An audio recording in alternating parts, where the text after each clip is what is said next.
massive traffic jams, a heat wave alert, Mumbai's AQI, development versus environmental conservation. This is Mumbai today, a city racing yet suffocating. This Mumbai is not the city of dreams. Not today. For decades, Mumbai was the city that made you grind, hustle, late shifts, crowded locals, sleepless nights, chasing dreams. Today, you're still grinding, still hustling, not chasing dreams, but stuck. Bumper to bumper, burning fuel, breathing fumes. Traffic that never ends, air that never clears, and pollution, it's breaching safe limits day after day. Deadly heat now lingers long after sunset because heat waves aren't rare anymore. They're routine. But Mumbai wasn't always like this. Let's go back. Back in the 90s, this was Mumbai.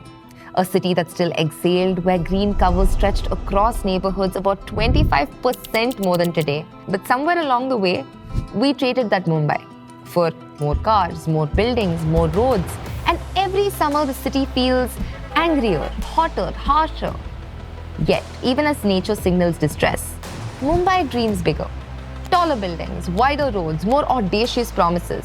And the biggest of them all now enters its riskiest phase. The Mumbai Coastal Road, Phase 2. A 20-kilometer artery set to connect Versova to Bhayandar. A 20,000 crore rupee bet. On paper, it sounds visionary. Faster commutes, less congestion, a new escape from the endless bumper-to-bumper grind. But look closely and the cracks emerge. To make way for the concrete, nearly 9,000 mangroves will be erased. Another 51,000 forced to survive in the project's looming shadow. I'm your host Lavanya, and on this episode of The Climate Brief, we unpack the story behind Mumbai's most ambitious road project and the ecological gamble hiding beneath it. Is the coastal road Mumbai's ticket out of chaos or a shortcut to climate vulnerability?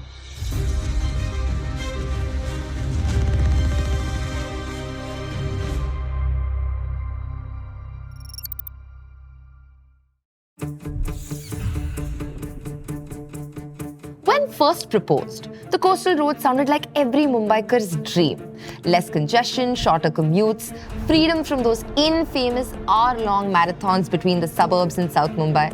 Phase 1, connecting Marine Drive to Worli, became the poster child for that dream. And yes, some dreams did come true. Traffic on bottlenecks like Pedder Road and Breach Candy down by nearly 60%. Travel time on this stretch is reduced from 40 to 60 minutes to just 9 minutes, leading to significant fuel savings. Officials estimate that this reduction in travel time translates to nearly $100 million saved annually in carbon emissions through decreased fuel consumption.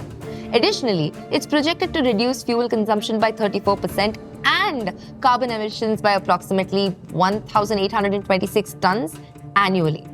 For car owners, the difference was night and day. But here's the thing, in Mumbai, cars aren't the majority. Over 70% of daily commuters depend on public transport. Trains, buses, autos, people packed shoulder to shoulder day in, day out. And yet Coastal Road Phase 1, it overwhelmingly serves private cars. And even among them, very few are actually using it. A full year after inauguration, Phase 1 sees fewer than 25,000 cars daily. In a city of 25 million people, that's 0.1%. 0.1%. That's like building an express elevator in a 100-story building and letting only one family use it. And here is where it all falls apart. Those giant carbon savings they boasted about, they assumed far, far more cars. And that's not just about access or fairness, it is about climate too. In Phase 1, approximately 600 trees were affected. 140 were cut down permanently, while 460 were transplanted. However, citizen groups along the Marine Drive allege over 160 trees have vanished. 600 trees. On paper, just a number. But in reality, those were lives. Lives that we lost. And that was only the beginning. If Phase 1 carved through the southern coastline, Phase 2 will push even deeper northwards, from Versova to Bhayandar into the heart of Mumbai's suburbs.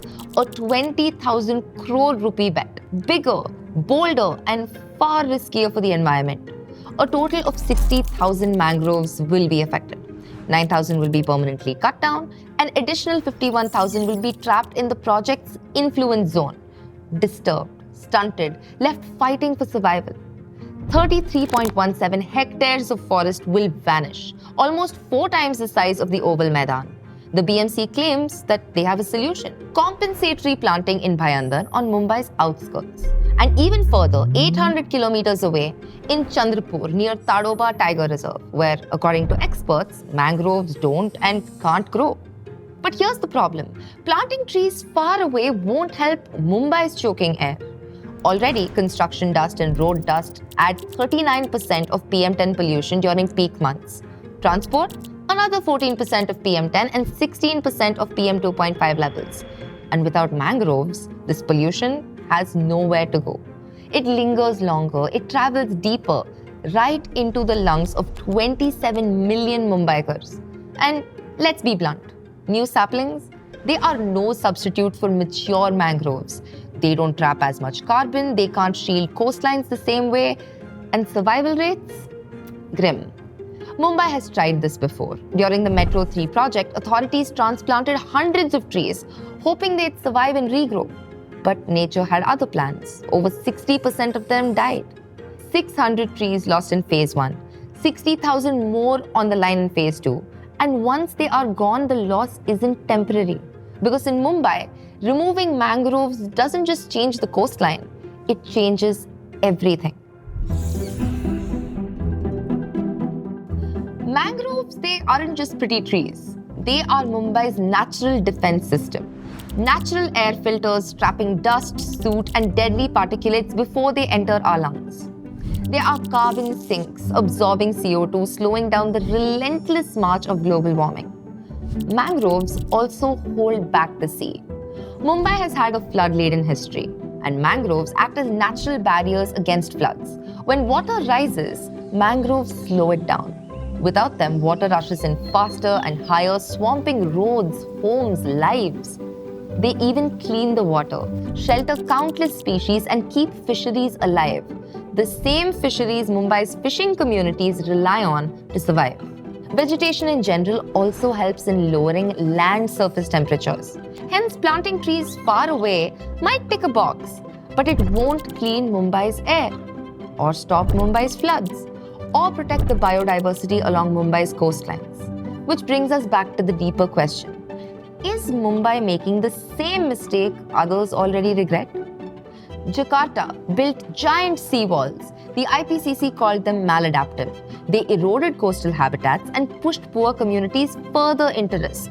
Brazil's BR-319 highway cut deep into the Amazon, promised connectivity, delivered deforestation. The UK's Lower Thames crossing, construction alone is set to release over 850,000 tons of CO2. Mumbai's Coastal Road has now joined that global list. The IPCC flagged it too as maladaptive.